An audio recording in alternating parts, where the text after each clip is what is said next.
Doctor Shyamaprasad মুখোপাধ্যায়ের ১২৫তম জন্মবর্ষ উপলক্ষে হিন্দু পরিষদের পক্ষ থেকে নতুন কার্যালয়ের শুভ উদ্বোধন হল সন্দেশখালীর হাটগাছা এবং ভান্ডারখালীতে। হিন্দুত্ব রক্ষার্থে এবং হিন্দুদের ঐক্যের লক্ষ্যে এই বিশেষ কর্মসূচির আয়োজন করা হয়। হিন্দু পরিষদের মূল লক্ষ্য জিহাদিদের কোনোভাবেই রেয়াত করা যাবে না। আগামীতে হিন্দুদের ঐক্যবদ্ধ হয়ে সংগঠনকে আরো মজবুত করে তুলতে হবে, এই বিশেষ বার্তা দেওয়া হয় সংঘের পক্ষ থেকে।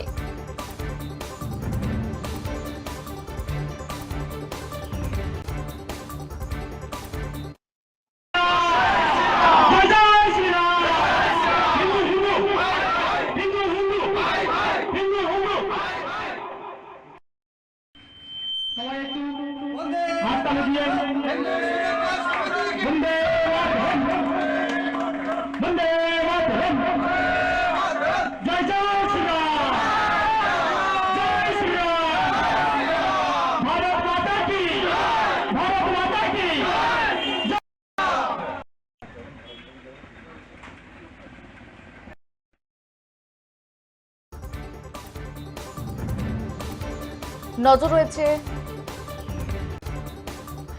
রয়েছে সন্দেশখালীর দিকে। ডক্টর শ্যামাপ্রসাদ মুখোপাধ্যায়ের ১২৫তম জন্মজয়ন্তী, হিন্দু পরিষদের পক্ষ থেকে নতুন কার্যালয়ের উদ্বোধন।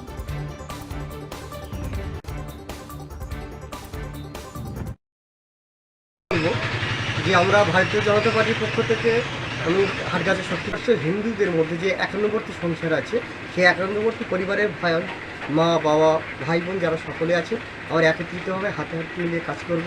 পশ্চিমবঙ্গে যে সমস্ত জিহাদিরা আমাদেরকে বিচ্ছিন্ন করার চেষ্টা করেছে এবং বিগত দিনে যে সরকার ছিলেন তারা যেভাবে আমাদের পশ্চিমবঙ্গকে বিভাজন করার চেষ্টা করেছিলেন তাকে আমরা এই পার্টি অফিস উদ্বোধনে কতটা হিন্দু কতটা সহায়তা পাবে কি বলবেন? হ্যাঁ, যেহেতু হিন্দু সংগঠন এবং বিজেপি পার্টির সাংগঠনিক পরিকাঠামো আলাদা হলেও আমরা প্রত্যেকে একে অপর পরিপূরক, প্রত্যেকে সহযোগিতা আমাদের প্রয়োজন হয়।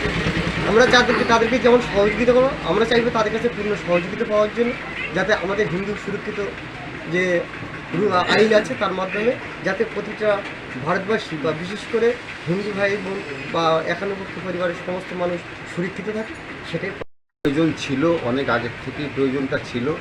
আজকের যে হয়েছে, হিন্দু ভাইরা যে একত্রিত হয়ে জিহাদিদের বিরুদ্ধে রুখে দাঁড়িয়েছিলেন বা দাঁড়ানোর যে প্রয়াস, এটা খুবই প্রয়োজন ছিল।